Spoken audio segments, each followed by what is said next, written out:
पहले मीडिया में कुछ न्यूज़ वगैरह शेयर की जा रही है, जिसकी वजह से हमसे कुछ लोगों ने पूछा है कि रावी की ताज़ा सूरत हाल क्या है।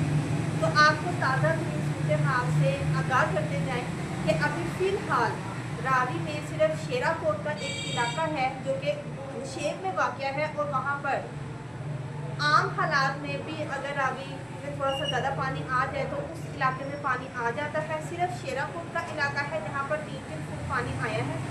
उसके अलावा जैसे फर्रुखाबाद के हवाले से बहुत सारी न्यूज़ हमने खुद भी कुछ फेसबुक रील्स में और मीडिया के कुछ यूट्यूब वगैरह पे देखी है, जहाँ पे वो ये चीज़ दिखा रहे हैं कि जी वो इलाका डूब गया है और वहाँ पे बहुत ज़्यादा पानी आ गया है। तो ऐसा कुछ नहीं है, बिल्कुल वो एरिया अभी तक बिल्कुल महफूज है और वहाँ पर अभी पानी घरों तक दाखिल नहीं हुआ है।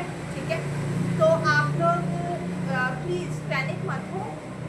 अभी सूरत हाल रावी की जो है उसमें पानी की सतह में इजाफा ज़रूर हो रहा है, लेकिन सूरत हाल बिल्कुल अंडर कंट्रोल है। अभी ऐसी कोई सिचुएशन नहीं है कि शादरा या लाहौर वाली साइड पे किसी भी जगह पे अभी सैलाब नहीं आया है, ना ही कोई बंद टूटा है शादरा के मुकाम पे, और ना ही रावी के जो नए या पुराना पुल वगैरह वो मुकम्मल तौर पे पानी में डूबे। अभी ऐसा कुछ भी नहीं हुआ है।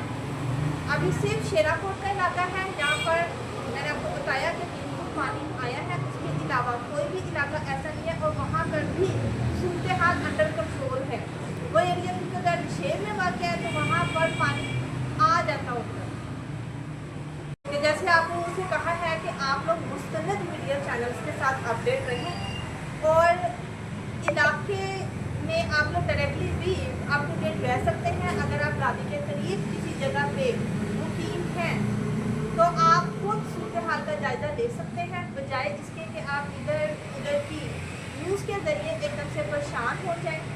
तो आप लोग मुस्तंद जो न्यूज़ चैनल्स हैं उनके साथ अप टू डेट रहें, और रावी की जो ताज़ा सूरत हाल जो भी है वो अगर मज़ीद यहाँ पे कोई भी ख़राबी होती है तो गवर्नमेंट की तरफ से मसाजिद में ऐलानात करवा दिए जाएंगे, सायरन वगैरह बजेंगे, और वो वसी पैमाने पर बजेंगे कि जो भी एरिया अफेक्टेड होने वाला होगा उस एरिए में आप लोगों को आगाह कर दिया जाए।